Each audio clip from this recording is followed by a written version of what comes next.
apa kami tidak goyah karena Engkau beserta kami Tuhan. Engkaulah sungai sukacita kami, Engkaulah kekuatan kami Tuhan. Kami mengucap syukur kepadamu Tuhan pada sore hari ini. Mari Engkau berkarya di tengah-tengah kami Tuhan. Mari Engkau penuhi hati kami Tuhan yang rindu dan haus akan firman-Mu. Mari Engkau jamah setiap hati kami Tuhan. Mari Engkau berkarya di tempat ini Tuhan. Terima kasih Bapa. Kami serahkan doa pembukaan kepada Ibu Gembala. Haleluya, haleluya. Allah Bapa kami di dalam sorga, di dalam nama Tuhan Yesus Kristus, kami datang kepadamu. Kami mengucap syukur buat segala kebaikan, kemurahan Tuhan. Kalau sore hari ini Engkau memberi kesempatan untuk kami datang beribadah, memuji dan memuliakan nama Tuhan. Kami rindu Tuhan menikmati kehadiran Allah di tengah-tengah kami. Lewat kami senantiasa menyembah dan memuliakan nama Tuhan. Sehingga setiap kami yang datang, kami boleh dijamah, kami boleh dipulihkan oleh kuasa-Mu ya Tuhan. Sehingga suasana sorga boleh senantiasa menjadi bagian dalam kehidupan kami. Terima kasih Bapa di dalam sorga. Pakai hamba-hamba-Mu sebentar yang akan Tuhan melayani baik dalam pujian maupun melalui kebenaran firman Tuhan.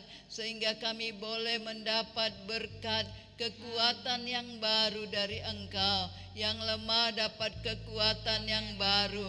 Yang sakit Engkau menjamah dan menyembuhkan mereka. Yang lemah Tuhan, Engkau senantiasa memberikan kemenangan, kekuatan dalam hidup mereka. Segala kuasa kegelapan, kuasa roh jahat yang coba mengganggu perhatian kami, kami usir, kami tengking dalam nama Yesus.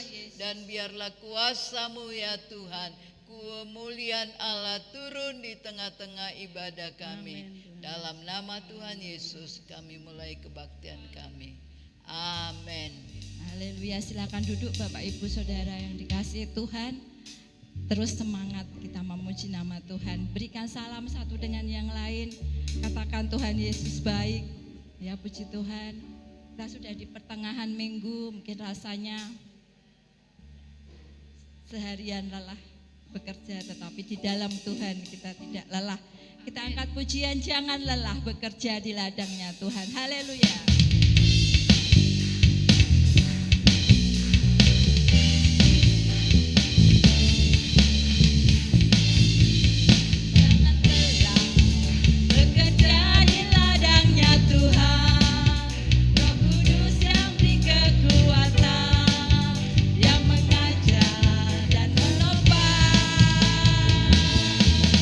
Tiada lelah bekerja bersamamu Tuhan.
Kami buka ruang kesaksian pada sore hari ini. Ibu Tutut yang mau bersaksi, singkat padat. Silakan.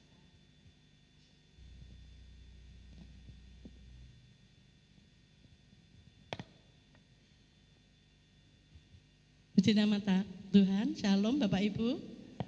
Pada sore hari ini saya ingin menyaksikan cinta kasih Tuhan, betapa Tuhan itu baik untuk saya. Kemurahan dan anugerah Tuhan berlaku dalam hidup saya. Kalau pada sore hari ini saya masih ada, semua karena kemurahan Tuhan dalam hidup saya. Berkali-kali Tuhan menolong dalam sakit, mungkin dalam lembah kelam, dalam kekurangan, Tuhan senantiasa menolong dan memberi jalan keluar bagi saya. Dan pada sore hari ini saya mau bersaksi, di mana saya cerita yang untuk kesaksian yang dulu. Jadi 2 kali mungkin saya kena tetanus ya, tapi Tuhan lalukan dari saya. Yang pertama 8 tahun yang lalu kaki saya yang jentik yang paling kecil itu tersangkut paku yang sudah nieng gitu ya. Jawane itu nieng. Itu sampai 3 jam saya terpaku di situ karena ada balok besar dan itu ada pakunya bentuknya begini. Kenapa tiba-tiba kaki saya kok bisa masuk, itu anehnya di situ, dan masih ada sedikit yang masih keluar, bisa diganden-ganden gitu biar agak gini kayunya. Jadi waktu itu pagi saya masih punya uang 2.500.000 waktu itu.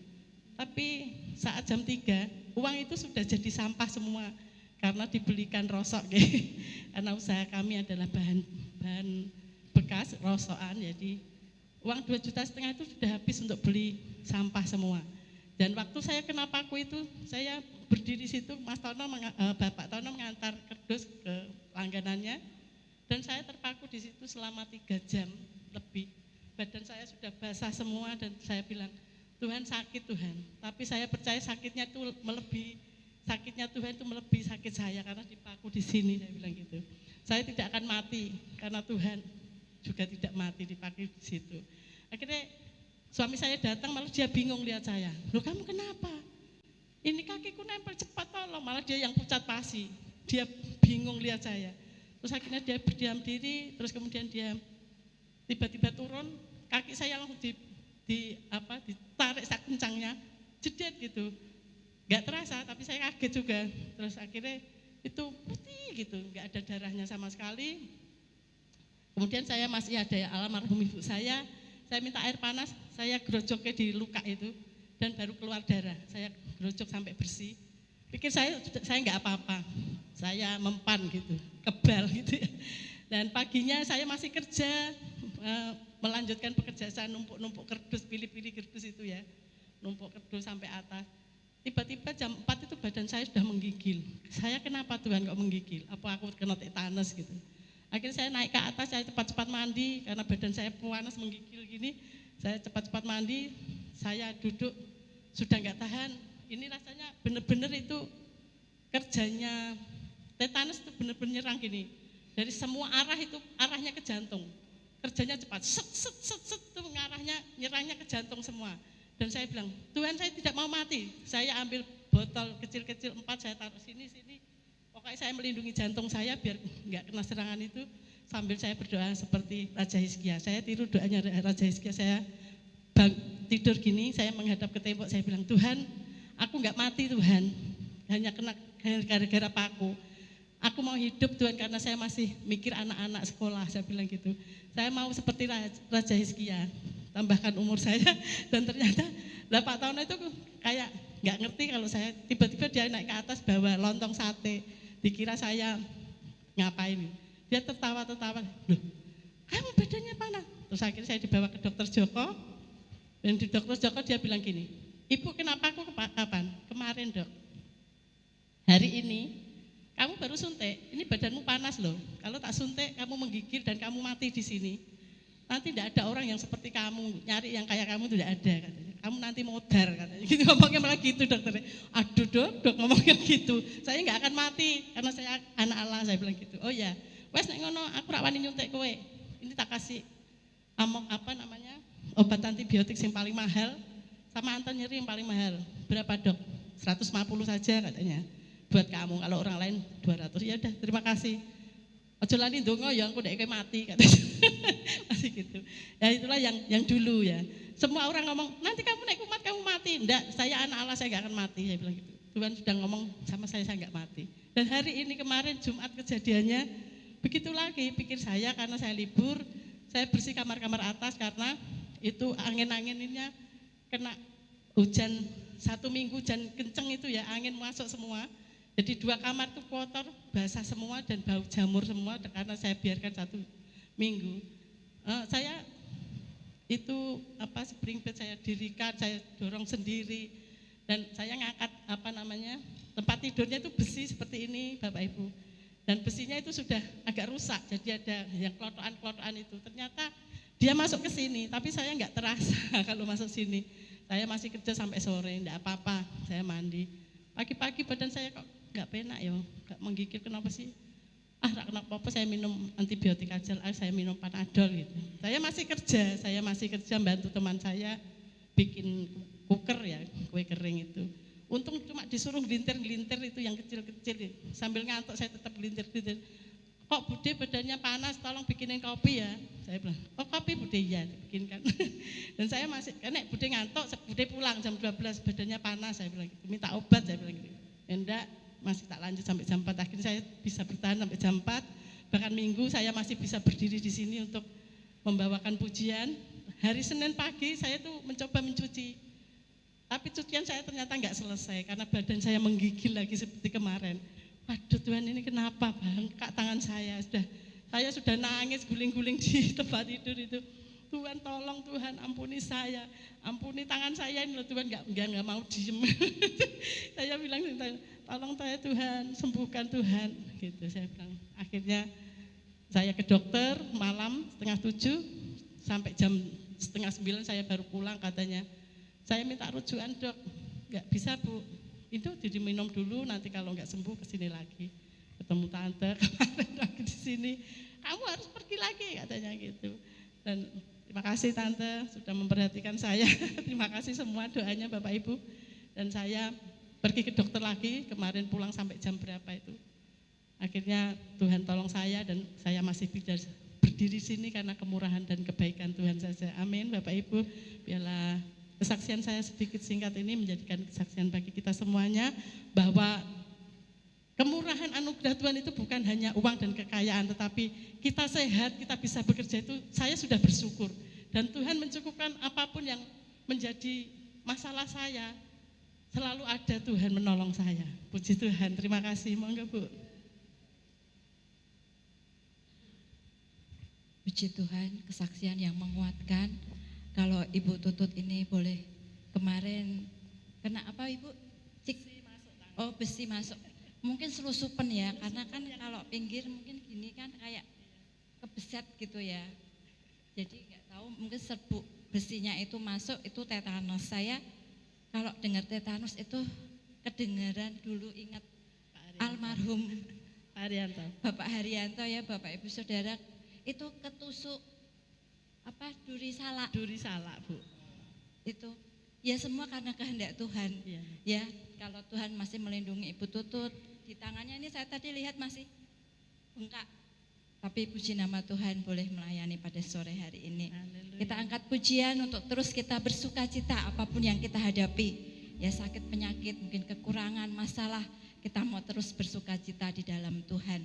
Angkat pujian, sungai sukacitamu mengalir dalamku. Mungkin ada yang mau bersaksi lagi, saya persilahkan.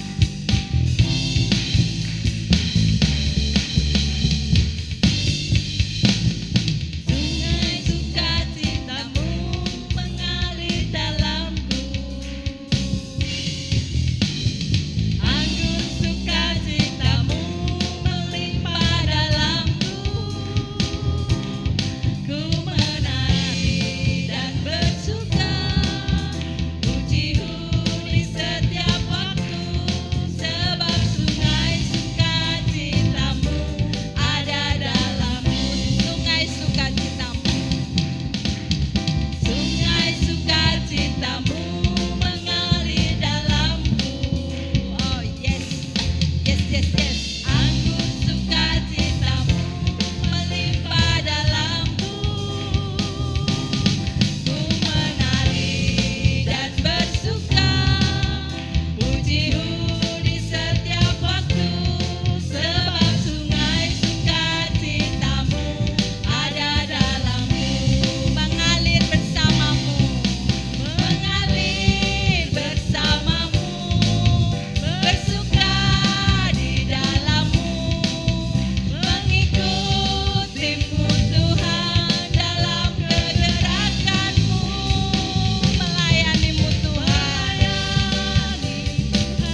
yang membuat sukacita kita penuh. Kita angkat pujian, aku mengasihi Engkau Yesus. Kita siapkan hati kita untuk merenungkan firman Tuhan pada malam hari ini. Haleluya Yesus.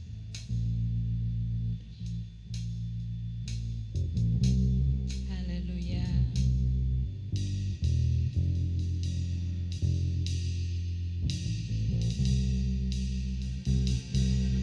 Aku mengasihi Engkau Yesus dengan segenap hatiku. Aku mengasihi Engkau Yesus. Engkau Yesus dengan segenap jiwaku. Aku mengasihi Engkau Yesus. Aku Mengasihi Engkau Yesus dengan segenap hatiku. Aku mengasihi Engkau Yesus dengan segenap jiwaku. Ku renungkan firman-Mu siang dan malam. Ku pegang perintah-Mu dan ku lakukan. Engkau tahu ya Tuhan, tujuan hidupku hanyalah untuk menyenangkan hati-Mu. Saya undang jemaat untuk bangkit berdiri. Aku mengasihi Engkau Yesus. Haleluya. Engkau Yesus dengan segenap hatiku. Aku mengasihi Engkau Yesus. mengasihi Engkau Yesus dengan segenap jiwaku. Renungkan. Haleluya. Siang dan malam ku pegang perintah-Mu dan ku lakukan. Engkau tahu ya Tuhan, tujuan hidupku hanyalah untuk menyenangkan hati-Mu. Ku renungkan firman-Mu Tuhan. Haleluya Yesus. Siang dan malam haleluya dan ku lakukan. Engkau tahu ya Tuhan, tujuan hidupku hanyalah untuk menyenangkan hati-Mu. Haleluya. Makasih Tuhan untuk kasih setia-Mu di dalam kehidupan kami. Kami tahu Tuhan, kami belum bisa menyenangkan hati Tuhan. Kami sering menyakiti hati Tuhan, menyakiti hati sesama kami. Kami minta ampun Tuhan. Biarlah Tuhan firman-Mu pada sore hari ini Tuhan boleh mengukuhkan kami, menguatkan kami.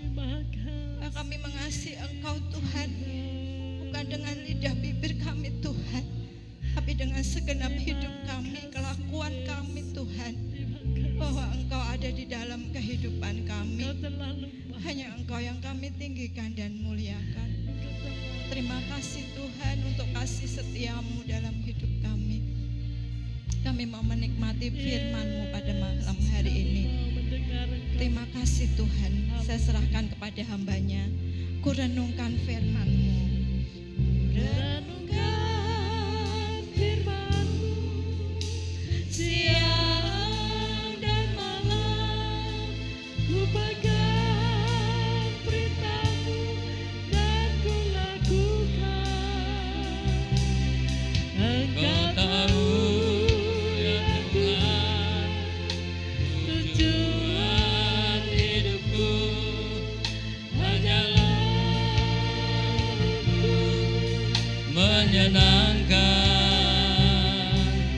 hatimu. Haleluya, haleluya, haleluya. Kami bersyukur buat kebaikan-Mu ya Tuhan. Kalau Engkau masih memberi kami kesempatan waktu yang indah buat kami pada sore hari ini untuk duduk diam sebentar mendengarkan bagian dari firman-Mu. Oleh sebab itu Engkau Tuhan berfirman Engkau buat kami semua agar firman-Mu boleh menegur kami, mengoreksi hidup kami, menuntun kami pada jalan yang benar supaya kami memiliki prinsip hidup yang benar-benar sesuai dengan kehendak dan rencana Tuhan. Oleh sebab itu pada sore hari ini Tuhan urapi kami semua, urapi kami Tuhan agar kuat kuasa Roh Kudus memimpin kami sehingga firman-Mu boleh menjadi berkat rema bagi kami semua yang hadir. Nama Tuhan dimuliakan. Terima kasih Tuhan, kami siapkan hati kami untuk kebenaran firman-Mu. Dalam nama Tuhan Yesus mengucap syukur dan sudah berdoa. Haleluya. Amin. Shalom. Puji Tuhan. Bapak Ibu yang dikasihi Tuhan, malam hari ini kita bersyukur. Ya, pertama-tama saya bersyukur kepada Tuhan Yesus yang masih memberi saya kesempatan waktu, bahkan napas kehidupan. Saya boleh ada sebagaimana saya ada pada sore hari ini karena kebaikan Tuhan. Yang kedua, terima kasih kepada Ibu Gembala yang memberi kesempatan waktu buat kami untuk melayani sore hari ini. Ya, karena itu kebaikan Tuhan yang luar biasa buat kami. Ketika saya diberikan untuk tanggung jawab tugas, saya berusaha semaksimal mungkin untuk mampu melakukannya. Ya, walaupun tadi siang saya juga sudah melayani di dinas sosial di lansia. Ya, saya juga di sana dipercaya untuk menyampaikan kebenaran firman Tuhan. Puji Tuhan, Tuhan memberi kekuatan saya. Karena siapa sih saya? Saya begitu luar biasa Tuhan yang saya sembah, Tuhan yang memberi kemampuan, kekuatan saya sampai pada sore hari ini. Firman Tuhan pada malam hari ini sesuai pesan Ibu Gembala, pelajaran Alkitab. Jadi tema firman Tuhan pada sore hari ini saya kasih tema ya, bangun iman yang kuat, yang kokoh. Ya, memiliki prinsip hidup yang kuat, yang kokoh. Jadi tidak gampang terombang-ambing ya untuk hal-hal yang lain. Oleh sebab pada malam hari ini perlu kita membangun iman kita yang kuat, yang kokoh. Ya, dengan cara kita selalu datang kepada Tuhan, belajar benar firman Tuhan, mendengar apa yang Tuhan mau dalam hidup kita, sehingga kita akan kuat di menghadapi zaman yang penuh dengan gejolak ini. Yang gejolak zaman ini jangan sampai membuat kita bimbang atau kita gampang untuk beralih, tetapi kita memiliki prinsip yang kuat, tetap percaya bahwa Tuhan mengasihi. Saat ditaruh dipercaya Tuhan di mana, di situ kita harus bertumbuh, kita harus berakar, kita harus menjadi kuat. Oleh sebab itu pada malam hari ini firman Tuhan ini mengajar kita bagaimana keteladanan seorang Daniel. Daniel ini adalah seorang yang luar biasa, ya, dari orang buangan. Ya. Waktu itu di mana bangsa Israel diserang oleh Nebukadnezar Raja Babel dan semua dijarah dan akhirnya beberapa orang harus dibawa ke pembuangan, termasuk ada 4 pemuda yang hebat-hebat ya. Ada Daniel di situ, ada juga Hanaya, juga ada Misael, ada Asaria ya. Di situ ada 4 pemuda ini, pemuda yang luar biasa. Dipakai Tuhan menjadi alatnya Tuhan. Ya, dia memiliki prinsip yang kuat, memiliki iman yang kuat, hingga mereka tidak gampang jadi intimidasi, tidak gampang mereka terpengaruh, tapi mereka tetap menjaga kekudusan, tetap menjaga prinsip untuk hidup dalam takut akan Tuhan, sehingga Daniel tidak meminum minuman raja dan makanan raja, menjaga kekudusan. Ya, ketika mereka disodori makanan-makanan yang enak-enak oleh makanan raja, mereka menolaknya, cukup dengan sayur-sayuran. Nanti buktikan siapa yang lebih fresh itu dengan ini. Dan akhirnya Daniel dan Asaria, Hanaya dan Misael ini menjadi pemuda yang kuat, yang kokoh ya, karena Tuhan yang memberi kekuatan. Pada malam hari ini kita bisa belajar bagaimana Daniel waktu itu dibawa ke Babel ya oleh Raja Nebukadnezar ya, dan pada waktu itu Ada 4 pemuda ini yang dikatakan ya ayat yang Daniel pasal 1 ayat yang keempat, yakni orang-orang muda yang tidak ada suatu celah ya. Di sini dikatakan lalu raja bertitah kepada Aspenas kepada astananya untuk membawa beberapa orang Israel yang berasal dari keturunan raja dan kaum bangsawan, yakni orang-orang muda yang tidak ada sesuatu celah, yang berperawakan baik, yang memahami berbagai-bagai hikmat, pengetahuan banyak, dan yang mempunyai pengertian tentang ilmu, yakni orang-orang yang cakap untuk bekerja dalam istana raja, supaya mereka diajarkan tulisan dan bahasa orang Kasdim. Dan raja menetapkan bagi mereka pelabur setiap hari dari santapan raja dan dari anggur yang biasa diminumnya. Mereka harus dididik selama 3 tahun dan sesudah itu mereka harus bekerja pada raja. Di antara mereka ada juga beberapa orang Yehuda, yakni Daniel, Hanaya, Misael, dan Asaria. Pemimpin pegawai istana itu memberi nama lain kepada mereka. Daniel dinamainya Belsasar, ya. Hanaya dinamainya Sadrah, Misael dinamainya Mesah, dan Asaria dinamainya Abednego, ya. Daniel bertapan untuk tidak menajiskan dirinya dengan santapan raja dan dengan anggur yang biasa diminum raja.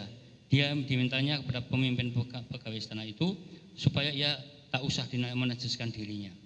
Ini ada prinsip yang luar biasa, menjaga kesucian, menjaga kekudusan, sehingga Daniel ini dipakai oleh Tuhan luar biasa.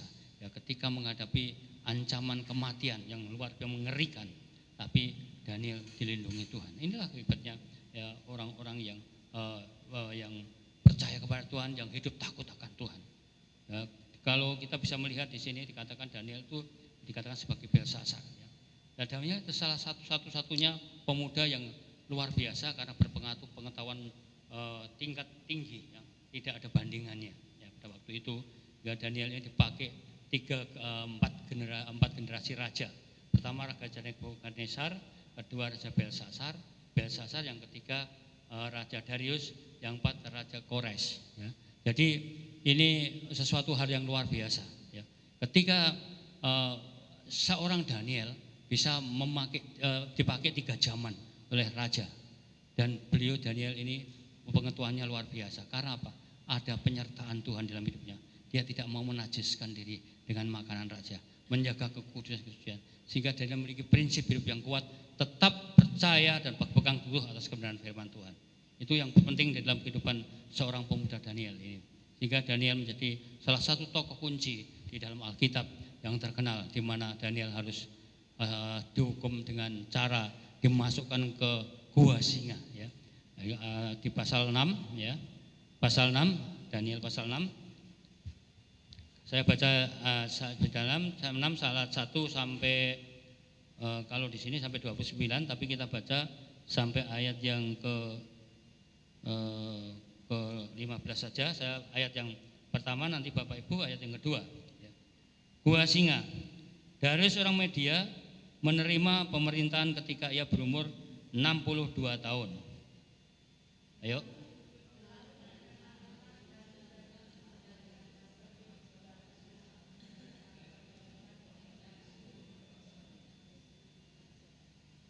Membawahi mereka diangkat pula 3 pejabat tinggi, dan Daniel adalah salah satu dari ketiga orang itu.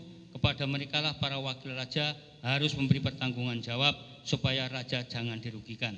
4.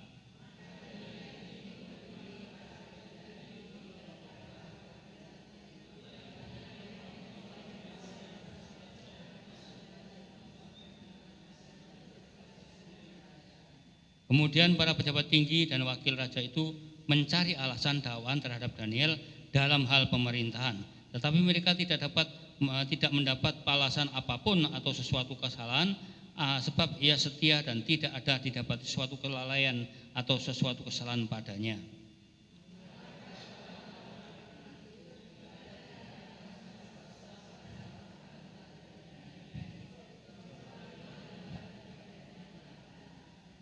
Kemudian bergegas-gegaslah para pejabat tinggi dan wakil raja itu menghadap raja setelah berkata kepadanya, "Ya Raja, Darius kekalah hidup tuanku." 8.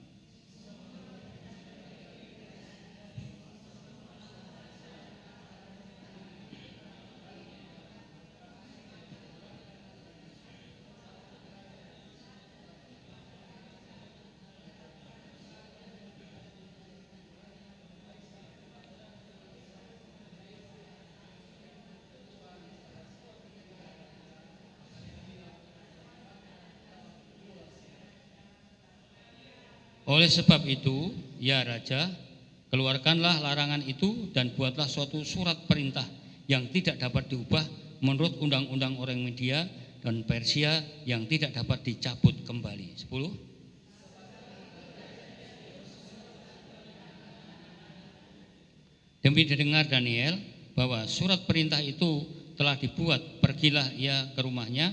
Dalam kamar atasnya ada tingkap-tingkap yang terbuka ke arah Yerusalem. 3 kali sehari ia berlutut, berdoa serta memuji Allahnya seperti yang biasa dilakukannya. 13. Kemudian mereka menghadap raja dan menanyakannya kepadanya tentang larangan raja. Bukankah Tuanku mengeluarkan suatu larangan supaya setiap orang yang dalam 30 hari menyampaikan permohonan kepada salah satu dewa atau manusia kecuali kepada Tuanku raja-raja akan dilemparkan dalam gua singa? Jawab raja, perkara ini telah pasti menurut undang-undang orang Media dan Persia yang tidak dapat dicabut kembali. 14.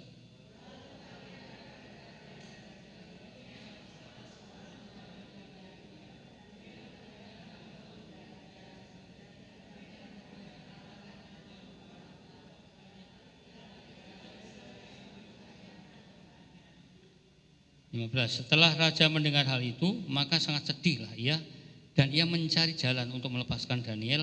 Bahkan sampai matahari masuk, ia masih berusaha untuk menolongnya. Ya. Jadi peristiwa ini salah satu cerita yang mengatakan bahwa Daniel itu diperlakukan ketidakadil, ya, dengan rekayasa yang begitu kental. Ya, di mana ini terjadi juga, ya, kalau kita bisa menyadari, ya, banyak sekali terjadi intrik-intrik di tengah sebuah organisasi, ya, baik itu di gereja, baik itu di perusahaan, baik itu di pekerjaan apapun. Di situ akan terjadi persaingan yang tidak sehat. Seringkali orang menghalalkan segala cara dengan memfitnah temannya, dengan berusaha untuk menyikut kanan kiri, ya, karena tidak ingin yang lainnya maju. Dan ini terjadi. Zamannya Daniel pun demikian. Ya. Oleh sebab itu bagi kita, kita belajar ini supaya kita memahami. Dari sejak dulu sudah ada hal semacam itu. Persaingan yang tidak sehat itu sudah ada. Tetapi bagaimana seorang Daniel tetap kekeh, tetap pegang prinsip hidup yang luar biasa sehingga tidak gampang diintimidasi. Dan mereka percaya bahwa apa yang dilakukannya itu adalah benar di hadapan Tuhan dan mereka tidak melenceng sedikit pun. Ini yang harusnya kita memahami sebagai anak-anak Tuhan. Ketika kita dipercaya, ya, untuk segala sesuatu hal, kita kerjakan dengan baik, sesuai dengan apa yang ada, ya, seperti yang Tuhan percayakan buat kita. Tentunya Tuhan akan memberkati apa yang kita kerjakan. Ya, jangan kita melayani, mencari hal itu, mencari memotivasi diri kita dengan hal-hal keinginan supaya kita dipuji, keinginan supaya kita dilihat orang dan lain sebagainya. Tidak ada hal demikian. Bagi Daniel lurus-lurus saja dalam pengabdi pada Raja Darius ini, ya. Dari mulai Raja Nebukadnezar, Raja Darius, Belshazzar sampai Darius sampai Kores ini, Daniel lurus-lurus saja. Tetapi itu ada dipersalahkan, direkayasa supaya Daniel bisa dibuang ke gua singa. Dan pada peristiwa ini Raja Darius ini tidak sadar bahwa Raja Darius ini dijebak oleh pembantu-pembantunya. Ya, di situ dikatakan ada wakil raja, yaitu para pejabat tinggi, ya, di kerajaan Darius itu ada 3 orang, ya. Salah satunya adalah Daniel. Dan di sini dikatakan ayat yang ketiga, mereka diangkatlah pula 3 pejabat tinggi dan Daniel adalah salah satu dari ketiga orang itu. Kepada mereka lah para wakil raja harus memberi pertanggungan jawab supaya raja jangan dirugikan. Maka Daniel ini melebihi para pejabat tinggi dan para wakil raja karena ia mempunyai roh yang luar biasa dan raja bermaksud untuk menempatkan atas seluruh kerajaannya. Jadi ini rupanya yang menjadi kecemburuan. yang merupakan yang menjadi sumber konflik itu yaitu iri hati. Karena Daniel mau diangkat lebih tinggi lagi untuk menguasai beberapa kerajaan. Ya. Ini sumber dari malapetaka ini. Sehingga para teman-teman yang di pejabat tinggi itu merekayasa supaya Daniel itu bisa dijatuhkan, ya, supaya bisa dimasukkan ke gua singa. Dan akhirnya ayat yang kelima dikatakan, kemudian para pejabat tinggi dan wakil raja itu mencari alasan dakwaan terhadap Daniel dalam hal pemerintahan, tapi mereka tidak mendapat alasan apapun atau suatu kesalahan, sebab ia setia, tidak ada didapatinya suatu kelalaian atau sesuatu kesalahan padanya. Maka berkatalah orang-orang itu, kita tidak akan mendapat sesuatu alasan dakwaan terhadap Daniel ini kecuali dalam hal ibadahnya kepada Allahnya.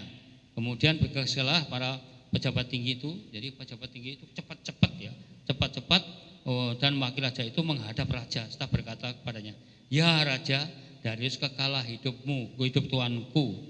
Semua pejabat tinggi kerajaan ini, semua penguasa dan wakil raja, para menteri dan bupati telah mufakat, telah sepakat sehati, ya, untuk supaya dikeluarkan kiranya suatu penetapan raja dan ditetapkan suatu larangan agar barang siapa dalam waktu 30 hari menyampaikan permohonan kepada salah satu dewa atau manusia kecuali kepada tuanku ya raja, maka ia akan dilemparkan ke dalam gua singa. Dan ini jebakan yang tidak disadari oleh Raja Darius, ya. Ini ya seperti dikatakan kalau bahasa itu Brutus ini, ya, sukanya gitu, mencari muka, ya, dengan menjatuhkan temannya, ya. Tidak peduli ya, temannya supaya bisa sama-sama itu, ya, bisa. Di mana organisasi manapun seperti itu, ya. Seperti yang pernah saya alami juga. Suatu ketika saya dilaporin sama salah satu orang karyawan, tidak tahu siapa orangnya, sampai tidak diberitahu, dia ke Jakarta, ya. Langsung lapor sama bos saya, Mas, ini ada orang yang kesini laporan kalau Mas Sun itu membagi order itu minta komisi 25%. Wah, terus ini bagaimana? Oke Pak, siap, saya siap mempertanggungjawabkan itu. Bapak sama siapa itu orang yang di depannya Bapak siapa, sama saya, ayo kita konfrontasi dengan siapa yang dituduhkan itu. Nanti kalau sampai tidak benar, saya akan tuntut balik. Lalu mencemar nama baik, saya katakan. Kalau Bapak percaya sama dia silahkan monggo. Bagi saya Pak tidak takut karena saya tidak pernah merasa melakukan itu, ya. Dan saya tetap berpegang pada prinsip saya, ya. Ketika saya difitnah seperti itu, bos saya masa monggo silahkan, itu hanya Bapak. Kalau saya Pak sampai misalnya saya dipecat gara-gara ini ada fitnah seperti ini, bagi saya tidak susah karena saya ada Tuhan yang sanggup memelihara saya. Yang penting saya itu benar. Akhirnya apa? Akhirnya saya menyerah. Kalau mereka yang mungkin mereka dipecat, mereka tidak bisa cari makan, Pak. Kalau saya sudah orang biasa susah, cari makan masih gampang, Pak. Ya enggak malu-malu. Dan akhirnya ya hal semacam ini sudah terbiasa di dalam suatu perusahaan, di dalam satu organisasi atau siapa. Mesti ada orang-orang yang dari pengkhianat jadi orang-orang yang berusaha untuk menjatuhkan teman yang lain. Setelah itu saya tantang itu enggak berani. Saya enggak berani. Monggo silakan. Kalau memang tapi saya juga punya tuntutan. Kalau seandainya tidak terbukti, saya akan tuntut kembali dan pencemaran nama baik. Nanti kalau masuk penjara jangan nyesal. Ya, saya bukan siapa, tunjukkan siapa orangnya. Ayo kita hadapi, benar enggak saya minta komisi 25%. Hal semacam ini kadang-kadang membuat kita tuh aduh ngeri juga. Tidak di luar itu, di luaran seperti itu sudah biasa, sikut menyikut sudah biasa untuk mencari kedudukan jabatan. Daniel pun juga mengalami seperti itu. Ya, difitnah, tapi kadang-kadang tidak melakukan hal-hal yang melenceng. Dia tetap lurus-lurus di hadapan Tuhan. Ini masih difitnah. Katanya dengan cara itu, dengan cara ibadahnya dia supaya dan raja pun tidak sadar kalau raja ini masuk jebakan dari orang-orang yang pengkhianat ini. Jika apa yang terjadi? Di sini kemudian dikatakan ya Daniel tetap kekeh dengan pendiriannya. Ya. Ayat yang 11, demi didengar Daniel bahwa surat perintah itu telah dibuat, pergilah ia ke rumahnya, dalam kamar atasnya dan ada tingkap-tingkap langit, tingkap-tingkap yang terbuka ke arah Yerusalem. 3 kali sehari ia berlutut, berdoa serta memuji Allahnya seperti yang biasa dilakukannya. Lalu orang-orang itu bergegas-gegas masuk dan mendapati Daniel sedang berdoa dan memohon kepada Allahnya. Nah, ini orang pengkhianat seperti ini, mencari kesalahan orang, disikut sana, sikut ini. Ya. Maka bagi kita anak-anak Tuhan yang masih ada ya, setia, mari kita membangun persaudaraan. Jangan saling menjatuhkan, jangan saling kita memfitnah ya. Tapi mari kita bangun persaudaraan yang kuat di tengah-tengah gejolak zaman yang semakin gila ini. Tapi kita percaya bahwa bersama Tuhan kita akan tetap kuat. Jangan mudah dihasut, jangan mudah dipengaruhi, tetapi memiliki prinsip hidup yang kuat. Selama kita hidup benar bersama dengan Tuhan, Tuhan pasti akan tolong kita. Ya, tidak perlu kita memikirkan hal-hal yang di luar kemampuan kita, yang di luar bagian kita. Ya, yang ayat 12 dikatakan, lalu orang-orang itu bergegas-gegas masuk mendapati Daniel sedang berdoa dan bermohon kepada Allahnya. Kemudian mereka menghadap raja dan menanyakan kepadanya tentang larangan raja. Bukankah Tuanku mengeluarkan suatu larangan supaya setiap orang yang dalam 30 hari menyampaikan permohonan kepada salah satu dewa atau manusia kecuali kepada Tuanku yang raja akan dilemparkan dalam gua singa? Jawab raja, perkara ini telah pasti menurut undang-undang orang Media dan Persia yang tidak dapat dicabut kembali. Ya. Jadi ini istilah memprovokasi raja ini supaya raja cepat-cepat menetapkan nih. Tujuannya apa? Untuk menyingkirkan Daniel. Karena Daniel mau diangkat menjadi penguasa beberapa kerajaan dari Raja Darius ini. Ya. Dan pejabat tinggi yang lainnya merasa iri hati. Dan itulah iri hati itu menimbulkan suatu bencana ya. Sehingga Daniel ini difitnah seperti itu. Dan akhirnya yang ayat yang 14 katakan, lalu kata mereka kepada raja, Daniel salah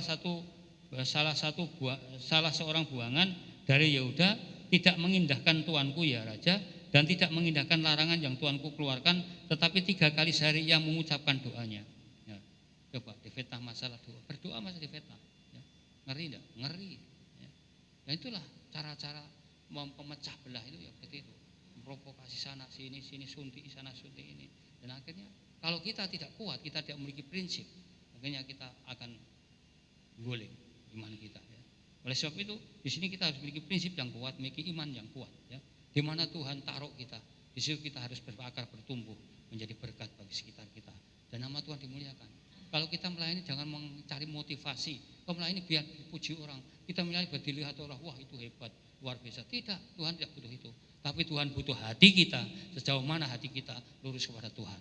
Itu yang Tuhan mau dalam hidup kita. Ayat 15, setelah raja mendengar hal itu, maka sangat sedihlah ia. Raja kaget. Ternyata mereka itu memiliki motivasi. Ketika membuat larangan ini memiliki motivasi untuk menyingkirkan Daniel. Ini kan gila. Ya. Padahal sudah sama-sama memiliki kedudukan tinggi dalam kerajaan itu. Tapi karena mereka dengar senang-senang bahwa raja akan mempercayakan banyak beberapa kerajaan kepada Daniel, ini membuat pejabat tinggi yang lainnya itu merasa iri hati. Dan itu merencangkan sebuah kejahatan yang luar biasa. Sehingga ayat 15, setelah raja mendengar hal itu, maka sangat sedihlah ia, dan ia mencari jalan untuk melepaskan Daniel. Sampai matahari masuk, ia masih berusaha untuk menolongnya. Karena Raja Darius ini tahu bahwa Daniel itu orangnya lurus-lurus saja, orangnya tidak ada motivasi apapun. Daniel orangnya bersahaja, ya, dan memiliki roh yang luar biasa, pengetahuan yang luar biasa, sehingga Daniel ini menjadi salah satu pembantu raja yang paling disegani, paling dihormati. Ya. Yang ayat 16 dikatakan, lalu bergegas-gegaslah orang-orang itu menghadap raja serta berkata kepadanya, ketahuilah ya raja, bahwa menurut undang-undang orang Media dan Persia tidak ada larangan atau penetapan yang dikeluarkan raja yang dapat diubah. Diprovokasi, raja diprovokasi. Padahal raja sudah sedih mendengar bahwa yang diarah ternyata Daniel. Aku salah. Raja menyadari, aku salah. Karena di arah itu ada Daniel untuk disingkirkan. Dan raja sudah tahu trik-trik jahat ini. Ya. Selanjutnya ayat yang ke-17 dikatakan, sesudah itu raja memberi perintah, lalu diambilnya Daniel dan dilemparkannya ke dalam gua singa. Coba tanggung-tanggung. Wong nek kadung geting, kadung serik, ya, kadung enggak suka, itu tindakannya mesti konyol. Daniel diambil dan dilemparkan, bukan diturunkan ke gua singa, bukan, di sini dikatakan dilemparkan, duncalke. Sadis. Karena orang-orang kalau sudah memiliki niat jahat seperti itu rela, tidak teman, tidak siapa langsung disikat. Itu cara-cara duniawi. Ya. Jadi kita harus menyadari, oleh sebab itu hal demikian ya, bagi kita harus benar-benar memahami kita ini ditaruh di mana kita ada itu untuk apa sih? Untuk melayani Tuhan, untuk menyenangkan hati Tuhan. Fokuskan diri kita untuk menyenangkan hati Tuhan, jangan yang lain ya. Ayat yang ke-18, maka dibawalah sebuah batu dan diletakkan pada mulut gua itu, lalu raja mencap itu dengan cincin meterainya dan dengan cincin meterai para pembesarnya, supaya dalam hal Daniel tidak dibuat perubahan apa-apa. Jadi begitu jahatnya. Jadi setelah Daniel dilemparkan gua singa itu lubang ke arah kandang singa ditutup, dimeterai. Tidak ada satupun orang yang akan mampu untuk mengubah urusan ini. Dan tentunya musuh Daniel senang karena Daniel sudah dimasukkan gua singa. Mereka gembira karena musuhnya sudah dilenyapkan pikirnya dia.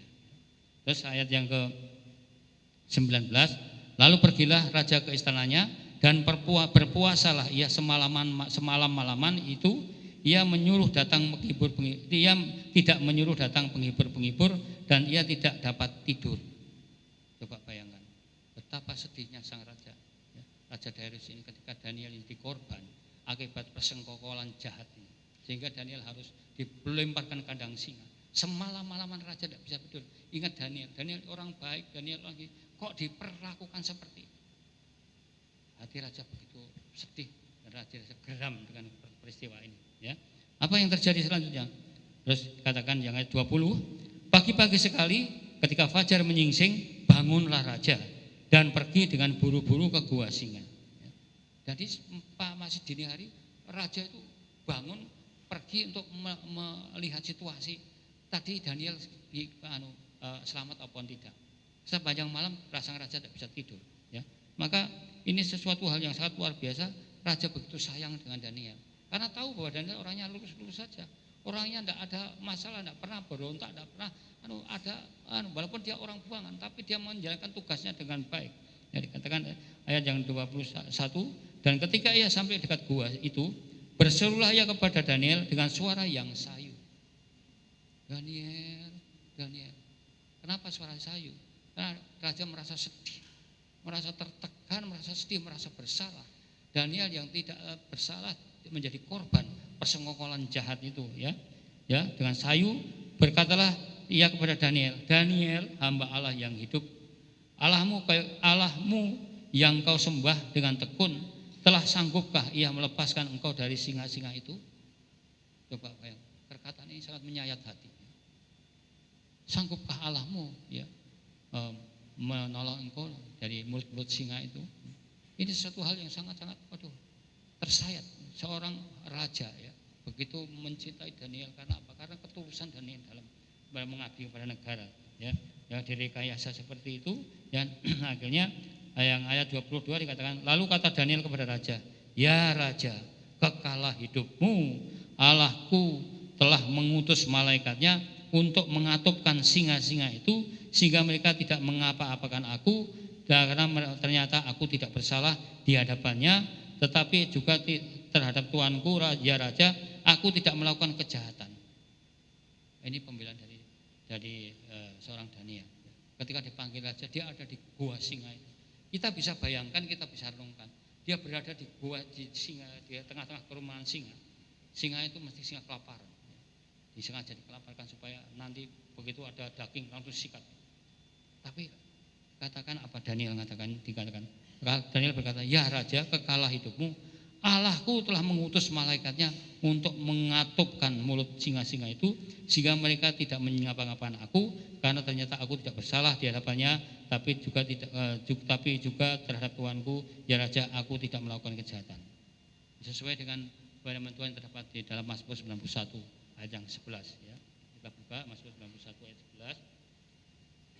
11. Itu dikatakan bahwa perlindungan Tuhan luar biasa buat kita semua, ya. Mazmur 91 ayat yang 11. Di sini dikatakan, sebab malaikat-malaikatnya akan diperintahkannya kepadamu untuk menjaga engkau di segala jalanmu. Dan ini terbukti, Daniel mengalami ini.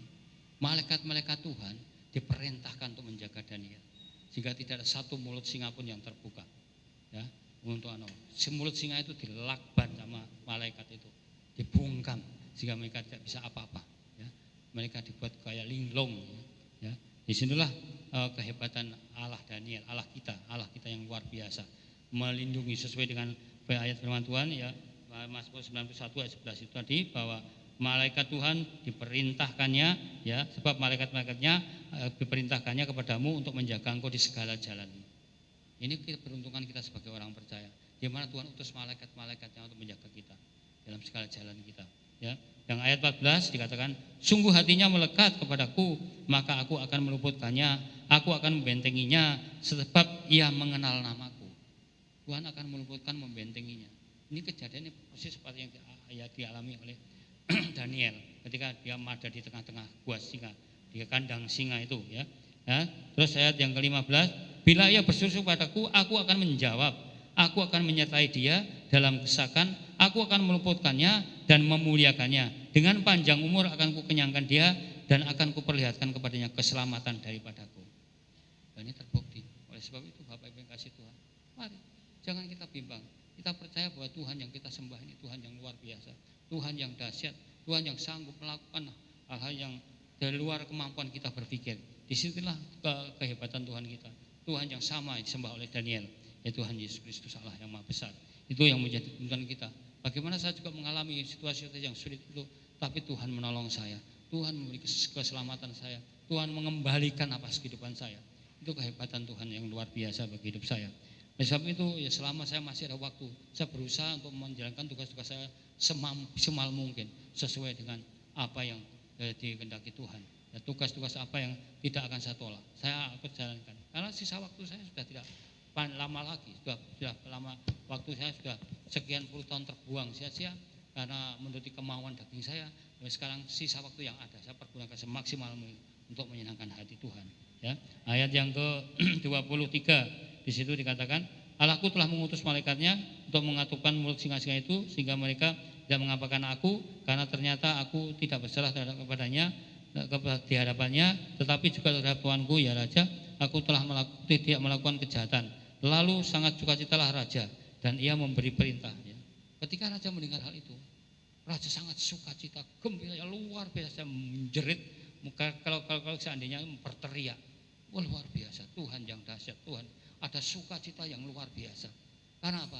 Mendengar Daniel masih bisa berkata-kata selamat orang anopopo, singo-singo sing ganas itu ternyata tidak punya kekuatan apapun di hadapan Tuhannya Daniel, Allahnya Daniel. Nah inilah suatu hal yang luar biasa. Ya, raja memberi perintah, ayat yang 25, raja memerintah, lalu diambillah orang-orang yang telah menuduh Daniel dan mereka dilemparkannya ke dalam gua singa, baik mereka maupun anak-anak dan istri-istri mereka. Belum lagi mereka sampai ke dasar gua itu, singa-singa itu telah menerkam mereka, bahkan meremukkan tulang-tulang mereka. Coba bayangkan, ketika pengkhianat-pengkhianat ini diambil, dilemparkan ke gua singa, belum sampai turun sampai dasar gua singa, itu sudah melompat singa itu, menerkam. Dan itu hidup. Coba kita bisa bayangkan, wong urip kaya ngene dikletak singa, kletak, sikile, tangane, apane, lorone kaya apa? Hukuman pengkhianat-pengkhianat. Ya. Oleh sebab itu Bapak Ibu yang dikasihi Tuhan, mari kita masih diberi kesempatan Tuhan yang luar biasa. Mari kita jadi anak-anak Tuhan yang benar-benar setia melakukan apa yang Tuhan mau dalam hidup kita. Ya, jangan kita menjadi pengkhianat-pengkhianat seperti orang-orang ini ya. Yang di situ katakan mereka meremukkan tulang-tulang mereka. Kemudian Raja Darius mengirim surat kepada orang-orang dari segala bangsa, suku bangsa, bahasa dan mendiami seluruh bumi, bunyinya, tambahlah kiranya kesejahteraanmu bersama ini. Kuberikan perintah bahwa di seluruh kerajaan yang kukuasai orang harus takut dan gentar kepada Allahnya Daniel. Ya. Jadi pada pengakuan Raja Darius, takut dan gentar pada Allahnya Daniel, katakan di sini. Dan sebab dialah Allah yang hidup, yang kekal untuk selama-lamanya, pemerintahannya tidak akan binasa, kekuasaannya tidak akan berakhir. Dia melepaskan dan menolong dan mengadakan tanda dan mujizat di langit dan di bumi. Dia yang telah melepaskan Daniel dari cengkeraman singa-singa. Ini saking kegembiraannya Raja Darius, saking sukacitanya, ya. Maka ketika mengucapkan ini ada pengakuan dari Raja Darius ini bahwa Allahnya Daniel itu Allah yang luar biasa, yang pemerintahannya dikatakan tidak terbatas ya. Terus yang melepaskan Daniel dari cengkeraman singa-singa. Nah 29, dan Daniel ini mempunyai kedudukan tinggi pada zaman pemerintahan Darius dan pada zaman pemerintahan Kores orang Persia itu. Jadi luar biasa. Kita memiliki teladan Daniel. Kita Daniel zaman sekarang.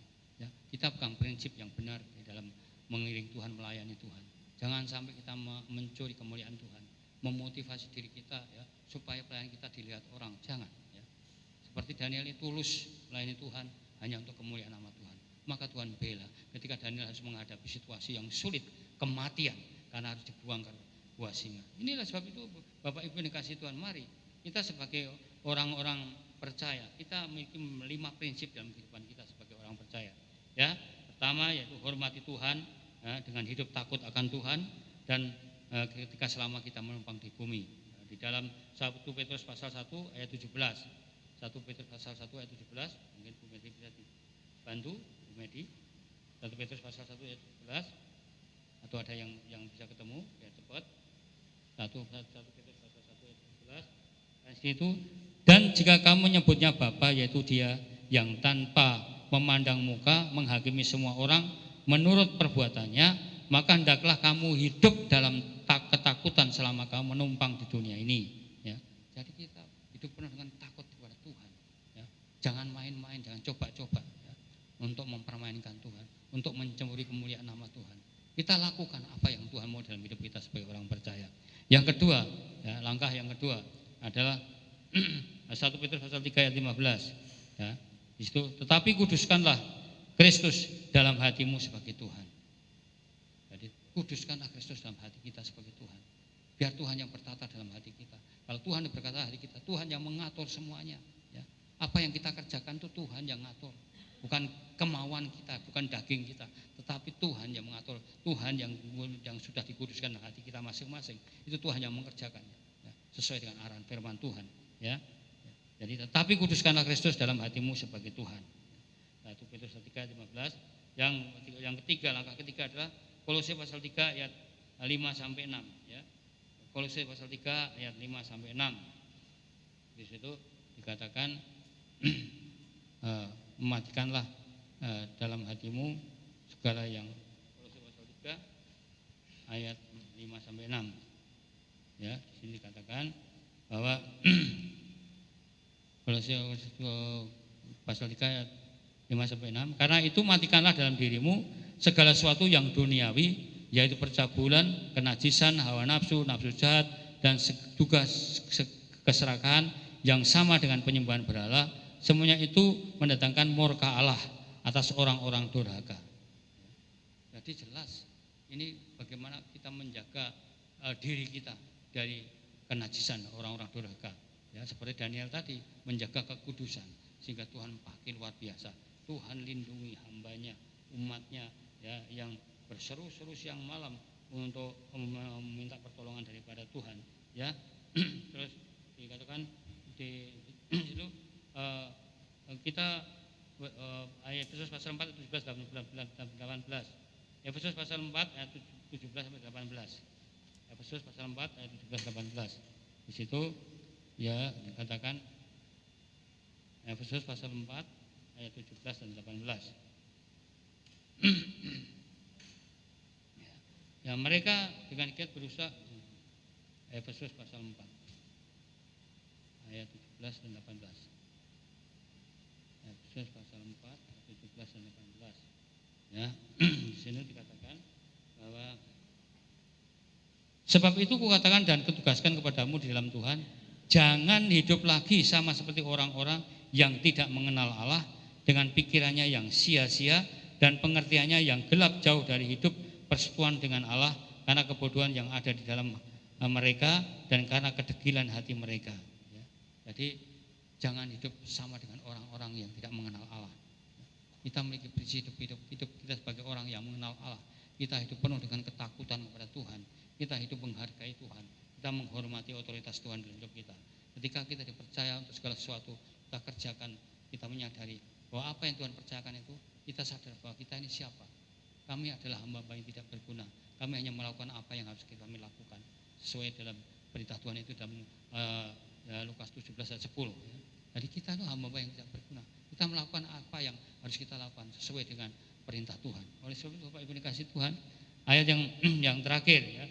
Efesus pasal 5 ayat 15 sampai 17. Efesus pasal 5 ayat 15 sampai 17. Pasal 5 ayat 15 sampai 17. Karena itu perhatikanlah dengan seksama bagaimana kamu hidup. Janganlah seperti orang bebal, tapi seperti orang arif, dan pergunakanlah waktu yang ada. Karena hari-hari ini adalah jahat. Sebab itu janganlah kamu bodoh, tapi usahakanlah supaya kamu mengerti kehendak Tuhan. Ya. Jadi kita diajar cerdas oleh Tuhan, supaya kita jangan bodoh, tetapi usahakanlah supaya kamu mengerti kehendak Tuhan. Mengerti kehendak Tuhan, bagaimana kita bisa mengerti kehendak Tuhan kalau kita tidak pernah bersekutu dengan Tuhan, tidak pernah mau untuk membaca firman, tidak pernah dengar-dengaran akan firman Tuhan. Bagaimana kita bisa mengerti? Oleh sebab ini pentingnya kita untuk mencari Tuhan setiap saat, setiap waktu melalui apa ibadah-ibadah yang kita lakukan, maka supaya kita ngerti apa yang maunya Tuhan dalam hidup kita. Kita itu ditanam di gereja ini untuk apa? Untuk melakukan apa? Ya, jangan sampai kita malah menjadi sandungan bagi yang lain, tetapi kerjakan sesuai dengan bagian kita, sesuai dengan apa yang Tuhan perintahkan buat kita, sehingga menjadi berkat bagi semuanya. Oleh sebab itu Bapak Ibu yang dikasih Tuhan, biarlah malam hari ini firman Tuhan ini mengajar kita melalui ketokohan daripada seorang Daniel yang luar biasa. Walaupun mereka mengalami ancaman pembunuhan, kematian melalui gua singa yang mengerikan, tapi Daniel diselamatkan Tuhan karena mulut singa itu dikatupkan oleh malaikat-malaikat yang diperintah Tuhan. Ya, ini kita beruntung, kita mengenal Tuhan yang luar biasa, sehingga kemanapun kita ada, malaikat Tuhan diperintahkan kepada kita untuk menjaga dalam negeri, seperti yang terdapat dalam Mazmur 91 ayat 11. Oleh sebab itu Bapak Ibu yang kasih Tuhan, mari kita fokuskan hati kita untuk menyenangkan Tuhan, untuk melakukan apa yang Tuhan mau dalam hidup kita dengan ketulusan hati kita. Tidak ada embel-embel apapun, tetapi kita hanya menyenangkan Tuhan. Biar nama Tuhan ditinggikan, biar nama Tuhan dimuliakan. Puji Tuhan, kita angkat pujian berkali-kali Kau menolong. Meskipun Tuhan tak menolongku, meskipun duri dalam dagingku, ku tetap memilih untuk percaya dan mengucap syukur. Meskipun doaku tak terjawab, meskipun hatiku habis lenyap, tetap memilih untuk percaya dan mengucap syukur. Berkali-kali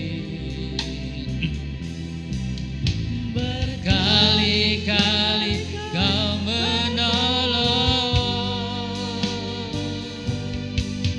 berkali-kali Kau kuatkan dalam rasa sakit. Engkau ada, Yesus setia.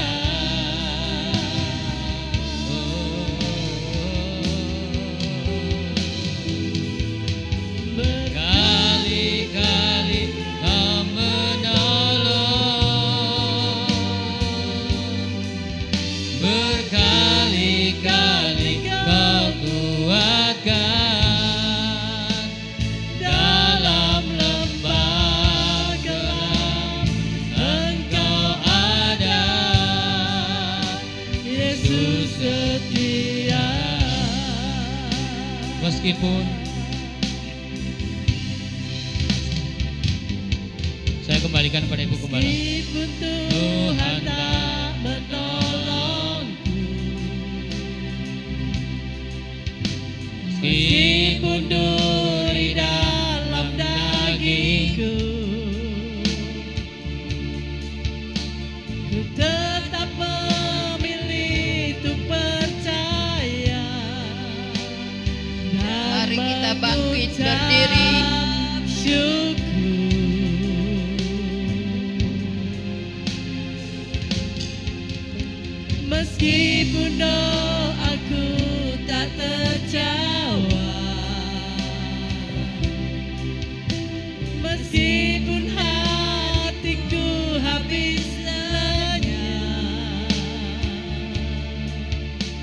ku tetap memilih untuk percaya dan mengucap syukur.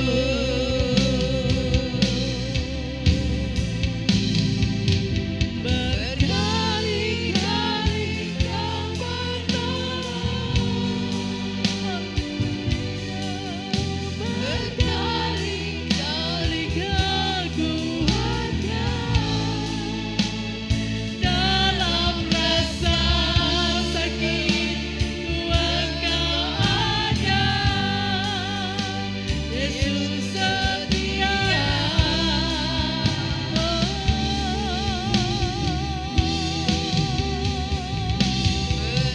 Berkali-kali Kau menolong, berkali-kali Kau kuatkan dalam lembah gelap. Engkau ada, Yesus setia.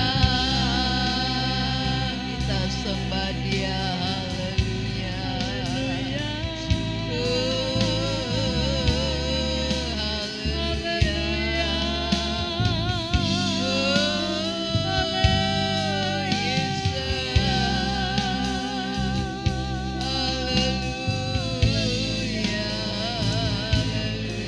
Terima kasih Tuhan, berkali-kali Engkau menolong kami, berkali-kali Kau kuatkan hidup kami. Terima kasih Engkau selalu ada buat kami, Tuhan. Terima kasih ya Tuhan. Terima kasih. Buat kemurahan-Mu. Kau tak pernah tinggalkan kami. Haleluya.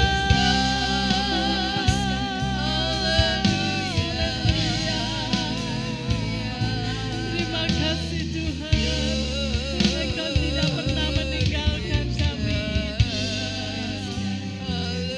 Engkau selalu ada bagi kami. Ibu Lubis masuk dalam doa. Yesus, silakan. Haleluya.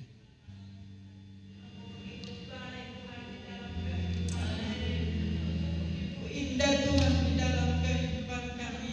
Kami percaya bahwa Allah ada di dalam hati dan pikiran kami, sehingga kami boleh ada sampai saat ini Tuhan. Kami boleh memuji dan membesarkan nama Engkau Bapa.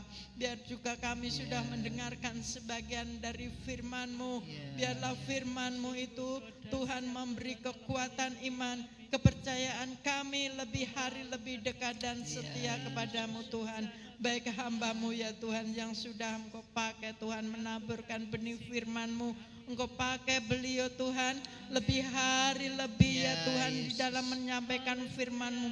Lebih heran Tuhan di dalam kehidupan kami semua. Kami percaya Tuhan firman yang sudah ditaburkan oleh hamba-Mu menjadi ya Tuhan benih firman yang sudah ditaburkan di dalam hati kami untuk menguatkan kami semua yang sudah mendengarkan pada sore hari ini Tuhan.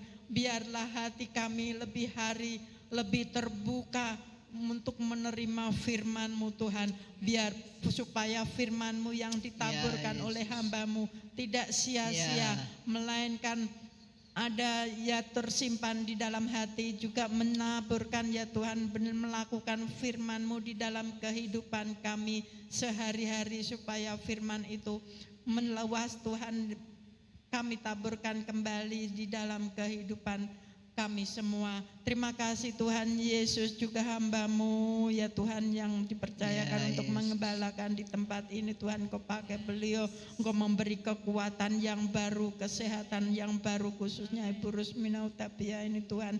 Kami percaya Tuhan Allah sudah memakai beliau, memberikan yang terbaik di dalam kehidupan beliau Tuhan.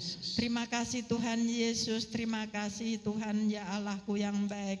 Juga aku serahkan semua anak-anak-Mu yang sudah Ya, hadir pada Yesus. sore hari ini, malam hari ini Tuhan.